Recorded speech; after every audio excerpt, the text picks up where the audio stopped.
Okay, so check this out. Report on housing affordability in Toronto came out recently by Zoocasa and showed that buyers would need 39 years in Toronto to save up for a down payment of approximately $200,000 based on a median income of $85,000 to be able to afford a $1 million property. Let that sink in for a second. 39 years. There is no doubt that we are in a housing affordability crisis here in Toronto and across Canada at this point, really.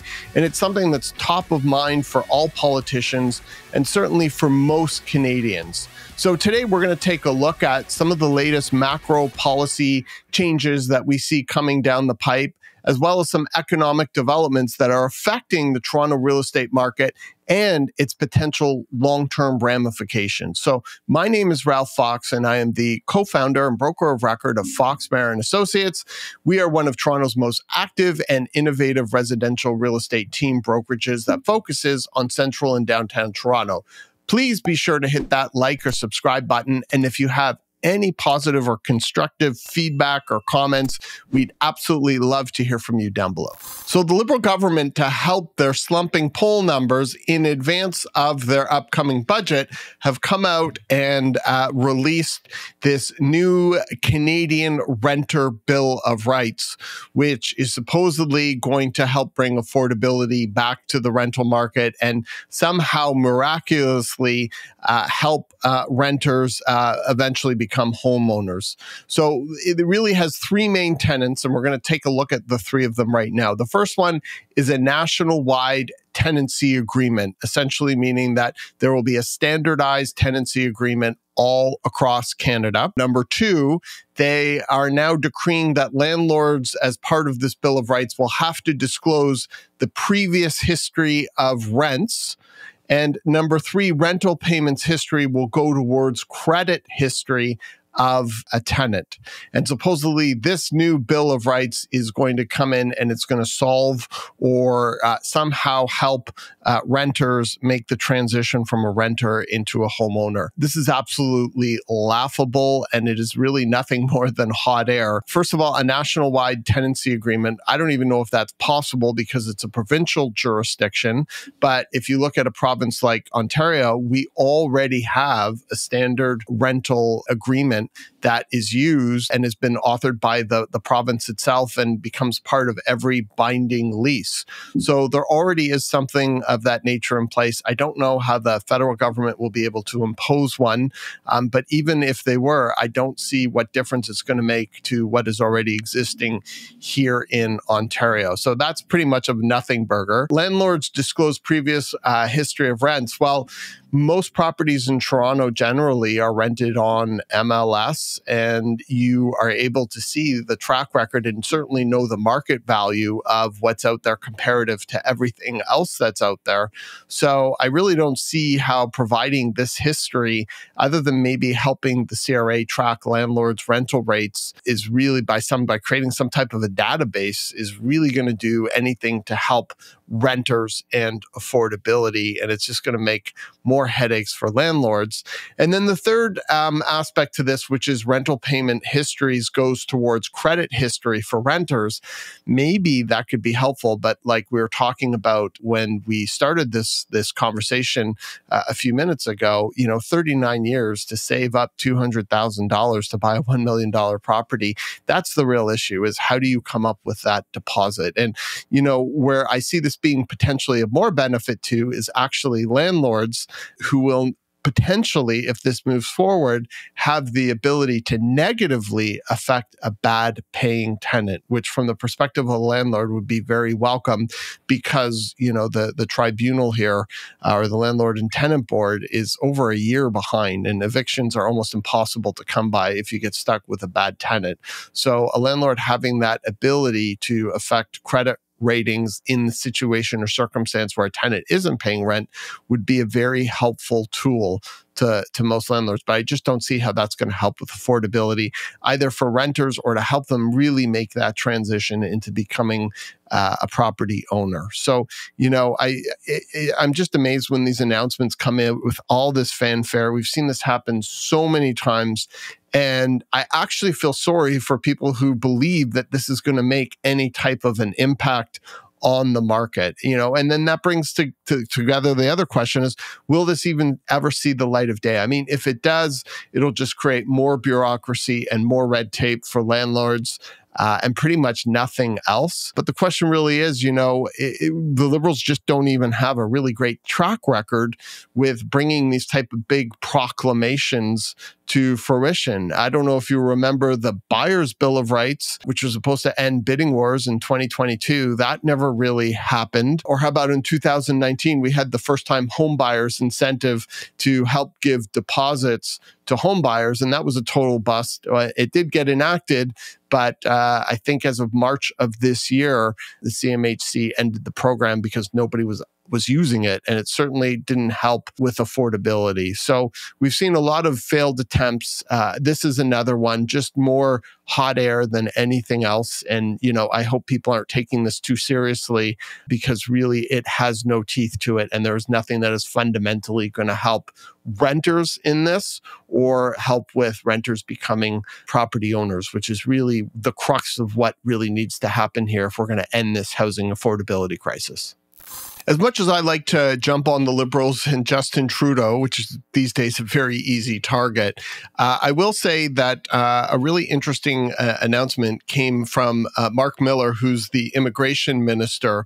And I think this has gone a little bit underneath the radar, because this stands to have a really big impact, not just on the housing market, but on the overall economy. I'd like to discuss this a little bit because it's really, really important to understand what's happening here. So one of the things that has been really, really highlighted, especially over the last 18 months in the media and in a lot of public discourse, is our immigration. Our population has just been growing by leaps and bounds. In the last 2 years, it's been about 1.2 million people coming to Canada, growing our population. And this really isn't sustainable for a country our size.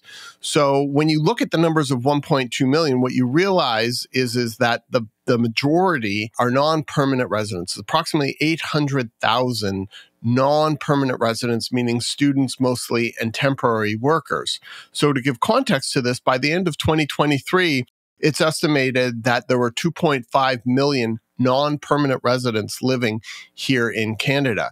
So, as you know, we have a population of 40 million. And when Mark Miller came out, he really highlighted that 6.2% of our population comprises non-permanent residents. And they now have a new target to bring that 6.2% down to about 5%. So if this actually happens the way they are suggesting it will, based on upcoming policy in the next few years, Canada's population growth will grow from what we've seen at about 3.2% down to closer to 1, maybe 0.8%. So this is really, really significant, because permanent residents are capped at about 500,000 per year. But when we start to have negative outflows to bring these numbers down in non-permanent residents to get us to that 5% by, I think they're estimating 2027, our annual population growth could be reduced from about 1.2 million down to 300,000. That is very, very significant. And if this actually happens, it's going to have a lot of impacts on a lot of aspects to our economy. The first thing that, it will directly impact is the housing market, specifically the rental market. When these non-permanent residents come to Toronto or come to Canada, generally they'll rent for the first couple years. And so taking that pressure off the rental market, which is so constrained for supply, will definitely have the effect of easing prices on the rental market. Now, it will have a very negative effect or drag on GDP and the economy, because the growth of our economy has been very much masked by this 3.2% increase in population. You have 1.2 million people coming here, and consuming and spending and hopefully working, you take a significant portion of that away in a GDP growth which has been flat for the last year or so, and you're going to see a very negative impact. And then when you start to look at GDP per capita and the effect of that, maybe that will start to rise a little bit, but overall it's going to have a very, very negative effect on the economy. How much, it's really hard to say, but a lot of our growth or sustainability, given the fact that our productivity has been so low and is continuing to decline, it's going to be problematic. Now, on the positive side to that, it could give the Bank of Canada room to cut rates and ease some of the pressure that a lot of Canadians are feeling. So there's a lot to sort of think about in context with this new policy change, and others are talking about, there's stats that are showing that 27% of all new homes purchases are by investors. And if you take, weakness in the rental market and you then combine it with some of the changes that are coming in by OFC, basically making it more difficult for investors to own multiple properties based on a multiplier, I think of about 4.5 of their income, it could start to take investors out of the market more and hopefully maybe open up some room for some people trying to get into the market. But we'll have to wait and see how this all plays out. And, it's a real challenge to see or know in the future if this will even come to pass. The Liberals don't have the best track record, but in theory, the immigration levels that we have are just not sustainable. And it's really great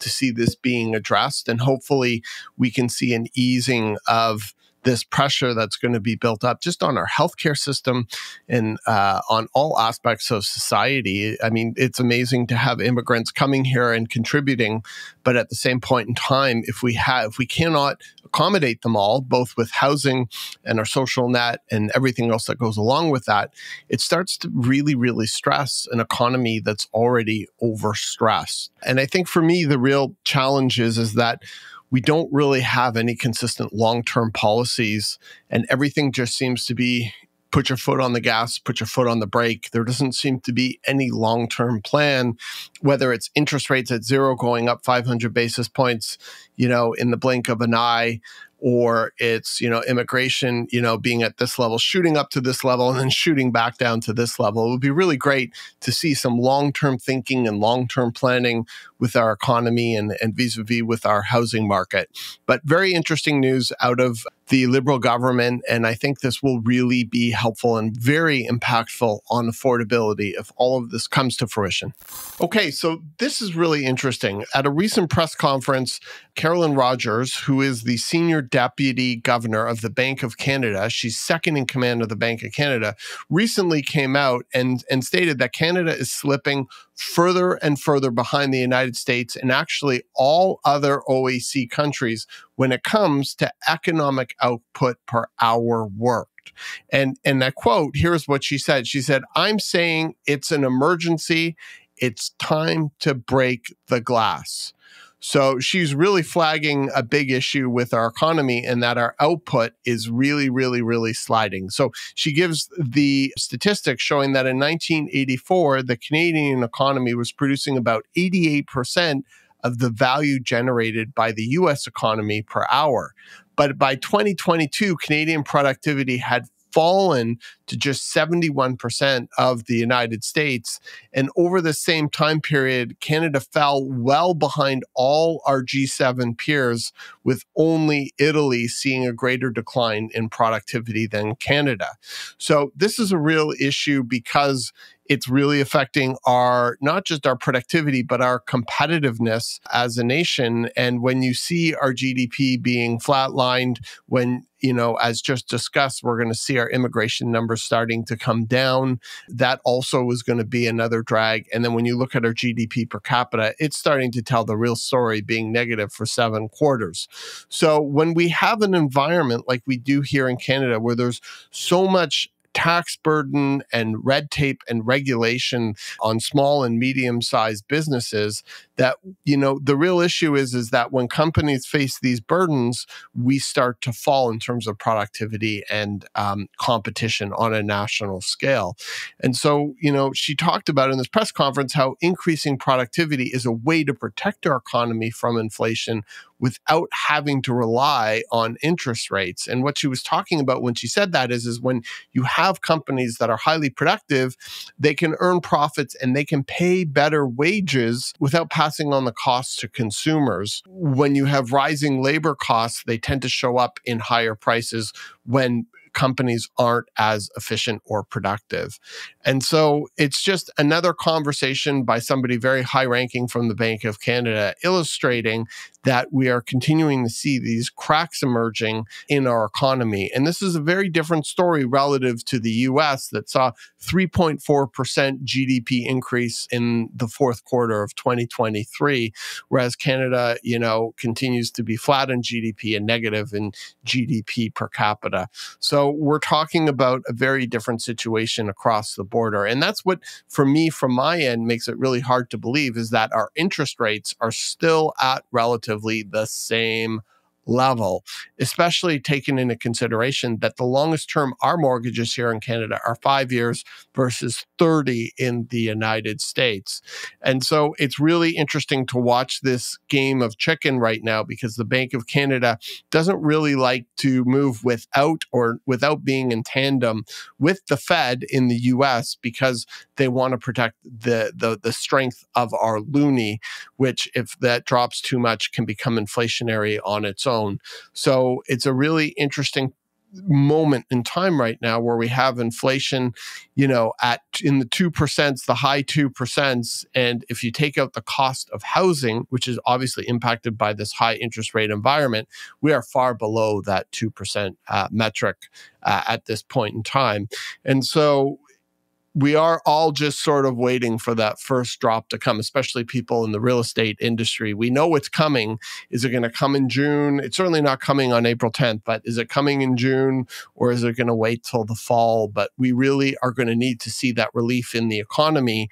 And it will be interesting to see its impact on the real estate market, knowing that when we were at just 50 basis points lower than where we are today, last April, the market was ripping. And so there's a lot of people on the sideline waiting to see what happens with the Bank of Canada. And the Bank of Canada is waiting to see what happens with the Fed. But the US is in much better shape than we are. And it seems like, given that we were the first to raise interest rates, that we probably are going to be the first to drop. And so there's a lot of conversation happening right now around when is that going to happen and how that's going to impact the market.